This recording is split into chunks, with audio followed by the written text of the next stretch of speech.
Nadagdagan pa ang mga kongresistang pumirma sa impeachment complaint laban kay Vice President Sara Duterte. Sa gitna ng mga pahayag ng bise, hindi nagustuhan ng ilan ng umunoy pangmamaliit niya sa impeachment process. Nakatutok si Tina Panganiban Perez. God save the Philippines.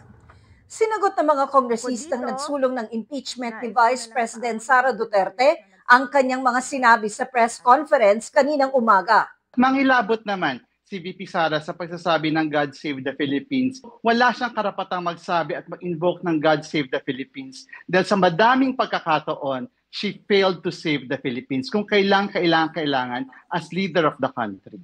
Sabi ni Gabriela Representative Arlene Brosas, dapat daw isalba ang bansa mula sa mga opisyal ng gobyerno na tinuturing na personal ATM nila ang pera ng taong bayan.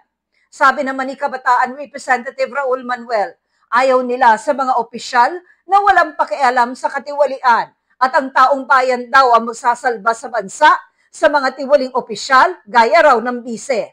Hindi rin nila nagustuhan ang tila pagpamaliit ng bise sa impeachment process at paghahambing dito sa magkasintahang naghiwalay. Mas masakit pa ang maiwanan ng boyfriend o girlfriend kesa ma-impeach ka ng House of Representatives. Pinapakita nun kung gaano kababa ang kanyang regard o pagtingin sa public service. Kung gaano hindi niya pinapahalagahan ang mandato ng taong bayan at yung ating mga democratic processes. Gusto kong sabihin kay VP Sara, hindi ito usapin ng jowaan. Usapin ito ng public accountability at pananagutan. Sabi pa ni Representative Franz Castro, seryosong issue ang impeachment dahil layo nitong papanagutin ang mga nagwawaldas ng pera ng taong bayan. Sabi naman ni Impeachment Prosecutor Representative Joel Chua kay VP Sara, magkita na lang sila sa Senate Impeachment Court. 215 na kongresistang nakalagda sa impeachment complaint na natransmit sa Senado noong isang araw. Pero may mga nagdagdag ng kanilang pirma.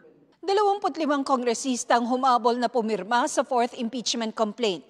Ayon kay House Secretary General Reginald Velasco, nasa kanilang distrito o sa ibang bansa ang mga ito na magpirmahan ng mga kongresista noong Miyerkules.